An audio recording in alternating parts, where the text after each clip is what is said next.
Благодарам многу, Виктор. Навистина ми е мило што сум денес тука и би сакала да продолжиме со дискусијата што многу од говорниците ја зачнаа, а тоа е дигитализацијата на јавните институции и нивната улога во борбата против корупцијата. Ние како Светска банка приоритет даваме на зголемување на ефикасност, отчетност и транспарентност на институциите. Зборот антикорупција малце помалку го користиме, меѓутоа тие се две работи кои што се многу блиску поврзани една со друга. Така да јас би сакала малку да елаборирам на тоа кои се придобивките од дигитализација на државните институции во борбата против корупцијата. Од една страна тоа е затоа што кога зборуваме за дигитална трансформација, тоа е добар момент да се застане и да се размисли дали тековната процедура функционира или не и како може да се подобри. Што многу ретко се случува, освен ако нема некој ваков мотив за тоа да се автоматизира. Значи, тоа дава шанса да се погледне уште еднаш како се поставени процедурите, каде може да се елиминираат непотребните чекори, како може таа да биде поекспедитивна. И што е многу важно, како може таа да се поедностави. Посебно кога се има во предвид дека корисници од другата страна се фирмите и граѓаните на државата кои што имаат нивното време треба да се цени. Она што исто така може да се овозможи преку дигитализација на институциите е поврзување на државните институции. Ние што секогаш кога размислуваме, кога поддржуваме проекти за дигитализација е whole of government approach, што е различно од она што сега или во минатото се практицираше во нашите институции, кога се гледа една институција, еден сектор, еден процес и тоа ќе се дигитализира, не се чепка ништо лево и десно од тоа, не се гледа како тоа може да се вклучи во целокупниот процес и како последица на тоа имаме оној момент каде што граѓанинот се јавува како поштар на државната управа и носи разноразни документи што произлегуваат можеби дури од соседната канцеларија во истото министерство.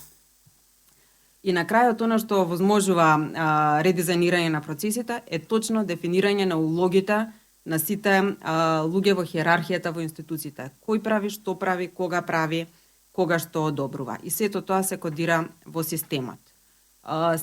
Главна цел е намалување на влијанието на човечката интеракција.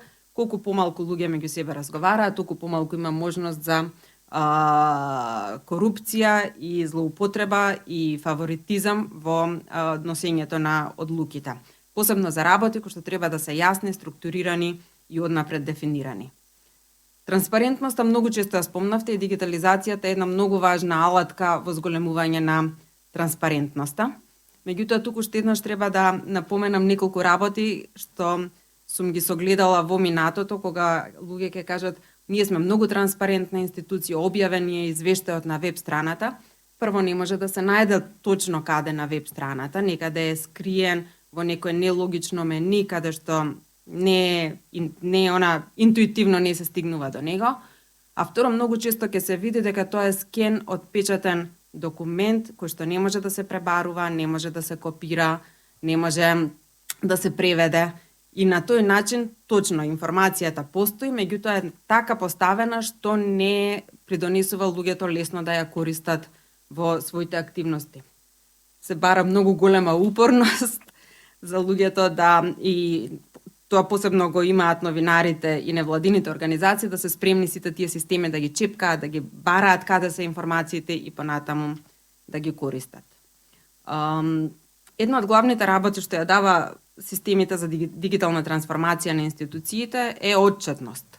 Значи, постои ревизорска трага, каде што точно може да се види кој, кога и што направил во тие процеси на одобрување.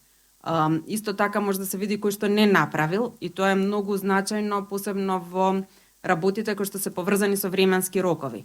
Например, си има рокови колку брзо треба да се издаваат лиценци, колку брзо треба да се одлучи по некое барање. И овие системи за дигитални системи многу лесно може да сигнализираат доколку нешто не се исполни на време. Сега прашањето дали таква сигнализација некој ќе реагира по тоа понатаму, меѓутоа постои можност да се наметне спроведување на тие законски рокови за носење на одлуки во државните институции. ефикасно следење и известување. Значи, користење на податоците real time во моментот, да не треба некој посебно да се ангажира да изготви извештај за тоа што е направено или не. Например, со случајот за Кочани, јас утре ден да се обидов на Министерството на економија да ги најдам кои лицензи се издадени. Тие ги издаваат извештајот еднаш годишно, каснеа, после неколку дена дадоа информација за тоа кои се тековните лиценци слично. Со постоењето на дигитални системи за одобрување на ваков вид на лиценци, тие податоци се ажурираат во секој момент и треба да се достапни за користење на сите. Исто така, она што сакав да го потенцирам кога размислуваме за корупција, обично се мисли на корупцијата што се случува до потпишувањето на договора. Дали е тоа договор за јавна набавка, дали е тоа договор за државна помош или било што, фокусот е на тоа како се интервенирало да дојде до тој договор. Меѓутоа, исто така, многу е важно да се отворат очите и за можностите за корупција во процесот на имплементација. Она што често го согледуваме, дека следењето на извршувањето на обврските од тие договори не се случува, извештаите не се проверуваат или ако се проверуваат, исто така има и субјективизам во одлучувањето кога што ќе се плати, така да еден вид на следливост во тој дел е исто така многу важен за подобрување на и релациите помеѓу државните институции и корисниците на нивните услуги, меѓутоа и за една дисциплина во работењето. Она што релативно малце се спомнуваше е во делот на public participation, односно учеството на јавноста. Точно е дека го имаме ЕНЕР системот на кој што јавноста има можност да ги коментира законите што ќе бидат поднесени во парламентот. Меѓутоа, многу мал број од институциите имаат интерни системи за вклучување на јавноста во донесување на разноразни нивни подзаконски акти, програми за работа, стратегии, дури и пријави корупција, е да кажеме еден систем кој што е некако изолиран од останатото работење на институцијата и особено што нема јасни насоки за тоа како треба да се реагира по сите потенцијални пријави или коментари што ќе стигнат. Така да, со дигитализација на овој процес, можно е тоа да се направи, иако бара и голема посветеност од самите институции, меѓутоа и од другата страна од граѓаните да активно го користат тој систем. И она што исто така многу од колегите веќе го споменаа, дигитализацијата не е магична стапче што веднаш ќе ги реши сите проблеми. Ние, например, имаме доста солиден систем за електронски јавни набавки веќе скоро 2 децени, а сепак денеска се уште разговараме за тоа дека има корупција во тој систем, дека има шпекулативни активности поврзано со техничките спецификации кои што се прават вон систем, мислам кои што сепак имаат големо влијание, човечко влијание во нивното осмислување и слично. Така да ова мојата поента што сакам да насочам пренесам дека ова е една многу корисна алатка, меѓутоа на крајот на денот секоја алатка може да се изманипулира и многу е важно да се има политичка волја таа да се искористи до максимум за да се овозможи транспарентно и ефективно работење на институциите и да се намалат сите можности за корупција. Она што ние како Светска банка го работиме и би сакала да ви го презентирам во моментот е улогата на дигитализацијата во менаџирањето на државната помош. Сите вие сте ги читале извештаите на Европската делегација, поглавието 8 во делот на конкуренцијата, политиката за конкуренција, јасно наведува дека државната помош, доделувањето на државна помош во делот на ефикасност и транспарентност во државата се уште на многу ниско ниво и има многу поле за работа.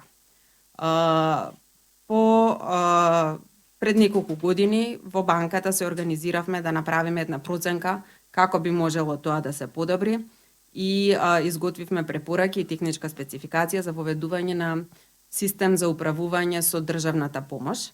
Првичната интенција беше да се адресира проблемот со недостаток на единствен регистар на добитници на државна помош, меѓутоа врз основа на бројните анализи што ги имавме направено, решивме тој систем да се прошири и да опфати и дополнителни активности. Генерално проблемите што сакавме да ги адресираме преку тој систем се врзани со проблемите во спроведувањето на државната помош. Би се изненадиле колку многу институции доделуваат државна помош. Во моментот, јас колку што успеав да ги пребројам, се нака 13-14, може би има уште други што не се така видливи, не се познати во јавноста. Сумите што се трошат се далеко од јавните набавки, меѓутоа си уште се значителни суми, по моја проценка околу 50 милиони евра, што не ги вклучува поддршката на земјоделието, кој што се многу поголема сума, илјадници корисници има. Меѓутоа, она што е карактеристично е што сите овие институции што доделуваат државна помош, сосема по свое наоѓање го организираат процесот. Во делот на објавувањето на повиците. Некои министри ги објавуваат на своите Facebook профили, некои имаат инфосесии низ цела држава, значи одиме од екстреми до екстреми. Некои прифаќаат исклучиво поднесување барање во архива и сигурно сите се сеќавате на таа фамозна снимка на министерот за економија, кога се фалеше колкав ред има пред министерството за сите да поднесат барање за еркондишни, ми се чини дека беше. Меѓутоа пак беше идејата дека се очекува луѓето или фирмите да дојдат во архива на одреден датум да поднесат барања, додека има други кои што тоа го прават целесно електронско. Во делот на изборот варираат од прв дојден прв услужен, што по моје видување е еден од моделите кој што води кон најголема можност за коруптивно однесување, до пропорционална дистрибуција на средствата на сите квалификувани апликанти и до екстрем каде што имаме неколку нивоа на ригорозна селекција и евалуација. Во делот на исплаќањата сме виделе од авансно плаќање на целата сума, па на крај ќе видиме зашто дали биле и зашто биле искористени, до квартални, годишни исплати, проверка на извештај, дури ревизии на исплаќање врз база на ревизорски извештаи. Она што е за сите институции карактеристично е многу слаб капацитет за мониторинг и евалуација на спроведувањето. Некој тоа го аутсорсира на надворешни фирми, меѓутоа некој не.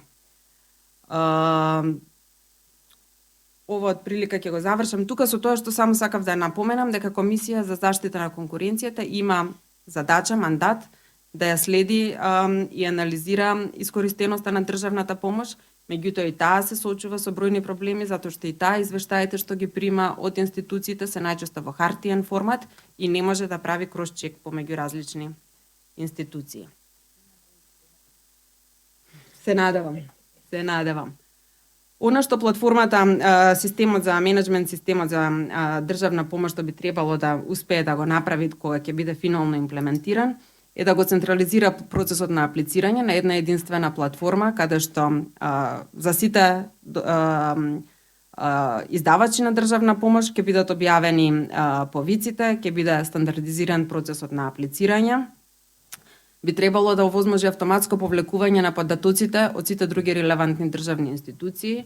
Ние на неколку наврати бевме сведоци дека одредени институции примале и анализирале фиктивни документи, односно невалидни документи, кои што ги поднеле апликантите, така да преку ова автоматско повлекување на податоците од другите државни институции би требало тоа да се намали, да се формира еден единствен регистар на државна помош, каде што ќе се може да се види која фирма, по кој основ, од кои се институции има добиено државна помош. Ако се следат моментално извештаите што ги добиваме од некои од давателите на државна помош, може да се види дека фирма најверојатно за слична работа има добиено од неколку извори помош, а тоа во моментот не може да се идентификува автоматски. Она што е многу важно, ќе се овозможи јавно објавување на податоците, посебно во делот на моментот дека не сум го сменила слайдот, ете така.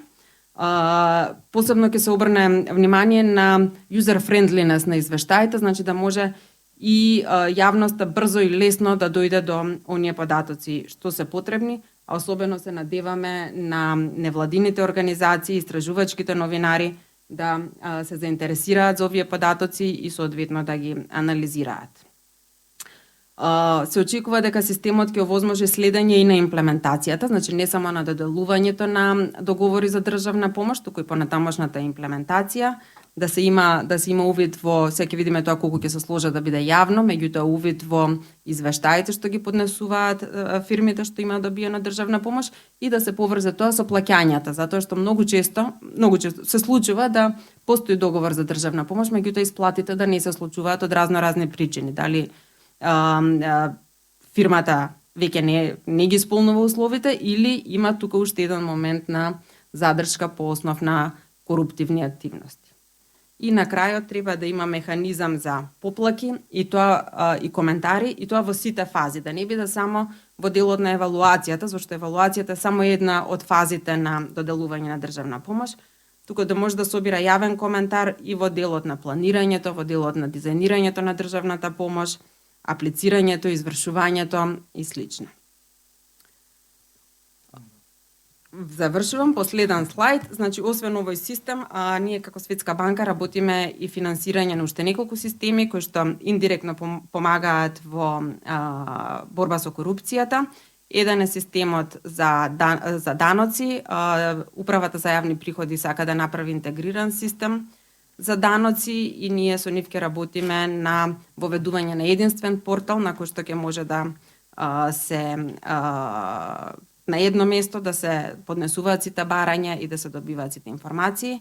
Друг систем на кој што работиме е системот за едношалтерскиот систем за увозно-извозни дозволи, кој што го води Царинската управа, меѓутоа се вклучени уште 17 други институции кои што на различни имаат мандати да даваат различни увозно-извозни лиценци. Работиме на системот за социјална помош. Тука исто така беше често споменувано дека поради недостатокот на комуникација помеѓу институциите, корисници на социјална помош можат по многу основи да добијат средства без да има меѓусебна проверка, така да тоа би требало да биде адресирано. Јас тука ќе завршам, ако имаат било какви прашања.